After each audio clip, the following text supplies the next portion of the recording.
Students, आज बात करते हैं miscellaneous exercise on chapter 4। Miscellaneous exercise आज समझाते हैं आज आपको हम।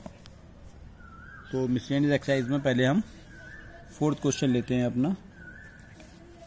फोर्थ क्वेश्चन है हमारे पास, if a b and c are real numbers and delta is equal to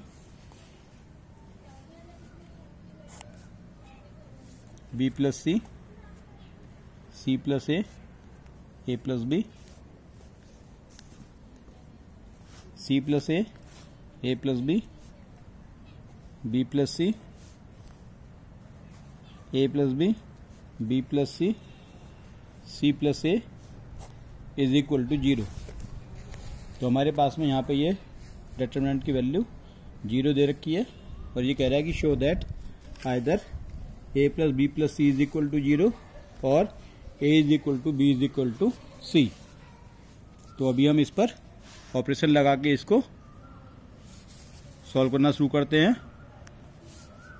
तो सबसे पहले मैं यहाँ पर R1 पे ऑपरेशन अप्लाई करता हूँ, R1 plus R2 plus R3, या फिर हम इस पे C1 plus C2 plus C3 भी अप्लाई कर सकते हैं। तो R1 पे जब मैंने ऑपरेशन लगाया तो R1 पे मेरे को क्या मिल जाएगा, मैं first row, second row, third row, इन तीनों रो को मैं यहाँ पे ऐड करने जा रहा हूँ। तो हम देखते हैं कि जब हम ऐड करेंगे तो b plus B 2b, c plus C 2c and a plus A 2a। Same type से c plus C 2c, a plus A 2a and b plus B 2b। और यहाँ से भी हमको ऐसे ही a plus A 2a, b plus B 2b and c plus C 2c, यानी कि हमें यहाँ से तीनों जगह से a plus B plus C मिल जाएगा। 2 into A plus B plus C, 2 into A plus B plus C is equal to 0। Second और थर्ड रो को मैं एज इट इज लिख लूंगा।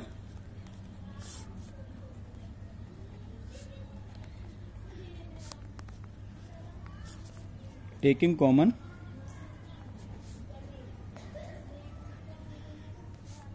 Twice into A plus B plus C from R1 से मैं common ले लेता हूँ, twice A into B plus C, twice into A plus B plus C ये कॉमन लिया।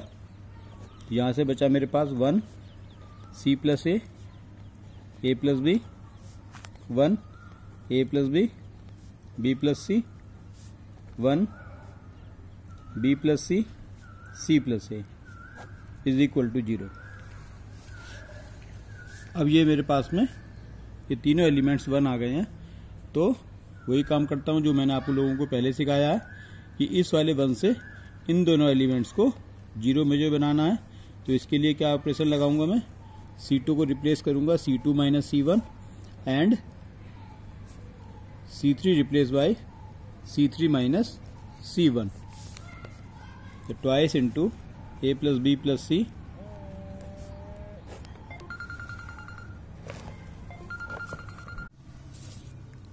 तो मैंने 2 into A plus B plus C from R1। मैं R1 में से twice into A plus B plus C ये मैंने कॉमन ले लिया।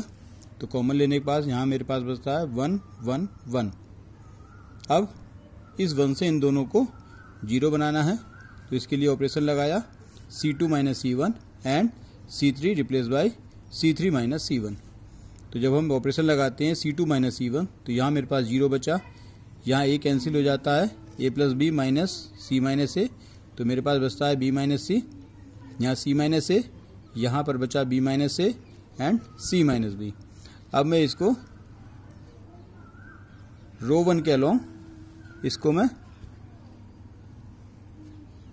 एक्सपेंड कर देता हूँ, क्योंकि हमें जिस रो में ज़्यादा 0 मिलते हैं हमें उस रो या उस कॉलम से एक्सपेंड करना चाहिए। तो फर्स्ट रो में मेरे पास 2 0 हैं, तो मैंने इसको फर्स्ट रो के अकॉर्डिंग एक्सपेंड कर दिया। तो एक्सपेंड करने के बाद मेरे पास ये टर्म बचती है। अब हम इसको सिंप्लीफाई करते हैं। तो twice A plus B plus सी और यहाँ से मिल गया हमको B C minus B square minus C square plus B C minus B C plus A B plus A C minus A square is equal to 0। तो ये हमको expression मिला। अब यहाँ पर ये जो 2 है, इस 2 की मल्टीप्लाई कर देंगे इस वाले एक्सप्रेशन में, तो हमको मिलता है a प्लस बी प्लस सी, और यहाँ से मैं साथ के साथ माइनस भी कॉमन ले लेता हूँ, तो ये मेरा माइनस बाहर आ जाएगा। तो ये माइनस मैंने बाहर ले लिया और इस 2 की मैंने अंदर मल्टीप्लाई कर दी, तो मेरे को मिलता है 2bc plus minus 2bc plus 2b square plus 2c square minus twice bc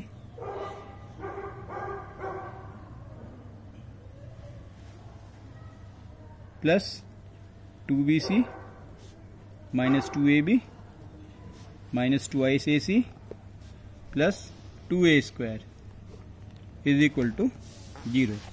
तो ये टर्म्स हमारी कैंसिल हो गई। तो अब इसके बाद हम इसको लिखते हैं a प्लस बी प्लस सी, और यहाँ से पहले हम ये देखते हैं कि हमको हर जगह पर ये 2a स्क्वायर मिल रहा है। तो 2a स्क्वायर ये है और 2b स्क्वायर हमारे पास यहाँ पर है। तो इन दोनों में से मैंने एक एक a स्क्वायर और b स्क्वायर ले लिया। a square plus b square minus 2ab, ये टर्म्स मैंने अलग कर ली, plus b square plus c square minus twice bc, ये टर्म्स अलग कर ली, and then c square plus a square minus twice ac, ये टर्म्स मैंने अलग कर दी। तो अभी हमारे पास में हम ये देखते हैं कि हमारे पास पहले 2a स्क्वायर था, तो ये 2a स्क्वायर को मैंने लिखा a square and a square, a plus B plus सी, और ये हो गया हमारे पास में अब a minus B whole square plus b minus C whole square plus c minus a whole square is equal to 0। अब हमारे पास में ये दो एक्सप्रेशन है, एक ये और एक ये, इन दोनों का प्रोडक्ट 0 के इक्वल है। तो हम कह सकते हैं कि a plus B plus C is equal to 0 और a minus B whole square plus b minus C whole square plus c minus a whole square is equal to 0। तो यहाँ से तो हमारा पहला पार्ट प्रूव हो जाता है। जो ये पूछता है इस क्वेश्चन में कह रहा है कि show that either a plus B plus C is equal to 0 और a is equal to b is equal to c. तो फर्स्ट पार्ट तो हमारा प्रूव हो गया कि a plus B plus C is equal to 0। अब इस part के लिए कहता है कि अब यहाँ पर हम देखते हैं कि ये 3 एक्सप्रेशन है हमारे पास में, 3 टर्म्स हैं जिनके स्क्वायर का सम 0 के इक्वल है, फर्स्ट, सेकंड एंड थर्ड। इन तीनों के स्क्वायर का सम 0 के इक्वल है। तो ये कब पॉसिबल होगा? ये चीज़ तब पॉसिबल होगी जब इसकी वैल्यू 0 होगी, इसकी वैल्यू भी 0 होगी और इसकी वैल्यू भी 0 होगी। तो इन तीनों एक्सप्रेशन की वैल्यू 0 कब होगी? कि जब a is equal to B होगा। तो जब a b के इक्वल होगा तो दोनों कैंसिल हो जाएंगे। ऐसे ही b c के इक्वल होगा और c a के इक्वल होगा। तो a is equal to b is equal to c. तो ये हमारा सेकंड पार्ट प्रूव हो जाता है।